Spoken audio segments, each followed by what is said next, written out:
আসসালামু আলাইকুম গাইস, স্বপ্না কিচেনে সবাইকে স্বাগত। আজ আমি বানাবো পটল চিংড়ি, একদম অনুষ্ঠান বাড়ির স্টাইলে পটল চিংড়ি রেসিপিটা আপনাদের কাছে শেয়ার করব। আমি ফার্স্টে গ্যাসের ওভেনটা জ্বালিয়ে ওভেনের মধ্যে কড়াই বসিয়ে দিলাম।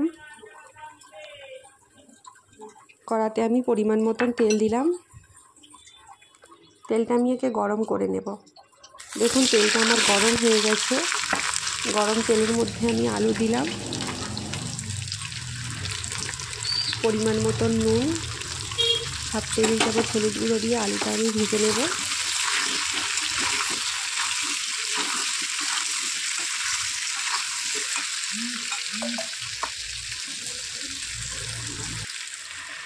দেখুন আলুটা আমি ভেজে নিয়েছি, আলু ভাজা আমার হয়ে গেছে। আলুটা আমি একটি পাত্রে তুলে নিয়েছি। ওই তেলের মধ্যে আমি পটলটা হালকা করে ভেজে নেব। পরিমাণ মতন নুন,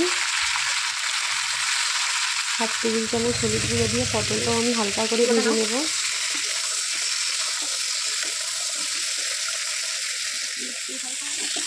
দেখুন পটলটা আমি ঠিক এভাবে হালকা করে ভেজে নিয়েছি।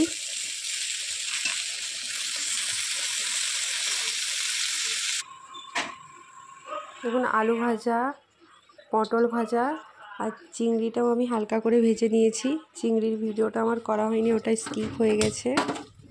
আবারও গ্যাসের ওভেনটা জ্বালিয়ে নিলাম। ওভেনের মধ্যে কড়াই বসিয়ে দিলাম। কড়াটা আমি গরম করে নেব। কড়া গরম আমার হয়ে গেছে। কড়ার মধ্যে আমি পরিমাণ মতন তেল দিলাম। এরপর পেঁয়াজ কোচানো,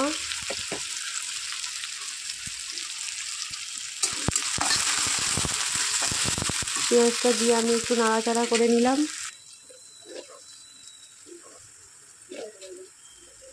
গোটা জিরে আর লবণ ফোড়ন হিসাবে দিলাম, দিয়ে আরও একবার ভালোভাবে নাড়িয়ে নিলাম।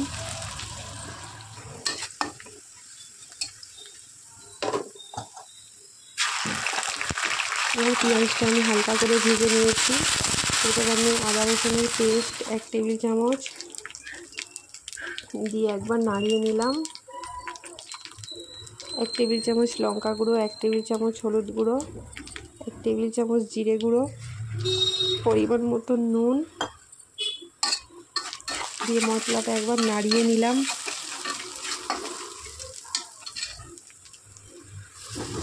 অল্প একটু জল দিয়ে মশলাটা আমি কষিয়ে নেব।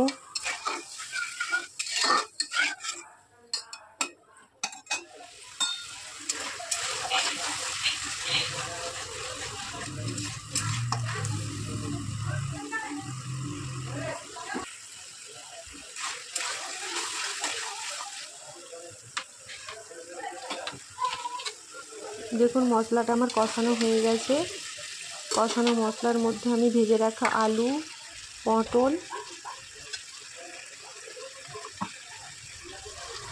চিংড়ি মাছ দিয়ে দিলাম, দিয়ে একবার নাড়িয়ে নিলাম।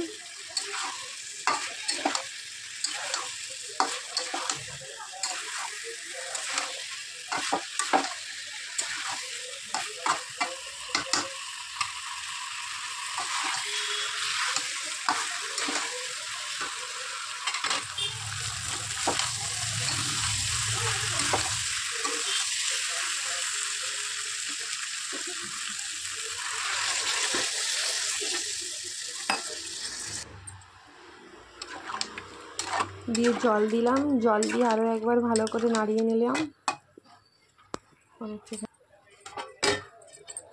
এরপর কড়াইয়ের ঢাকনাটা দিয়ে তরকারিটা আমি ফুটিয়ে নেব। দেখুন তরকারিটা আমি খুব ভালোভাবে ফুটিয়ে নিয়েছি। রান্নাটা দেখে আপনারা বুঝতে পারছেন কতটা সুন্দর হয়েছে। দেখতেও যেরকম সুন্দর হয়েছে, খেতেও কিন্তু ঠিক সেরকমই টেস্টি হয়েছিল। একটি প্লেটে সার্ভ করলাম। আমার ভিডিও ইউটিউব থেকে দেখলে সাবস্ক্রাইব করে দেবেন, আর ফেসবুক থেকে দেখলে ফেসবুকের পেজটি ফলো করে দেবেন।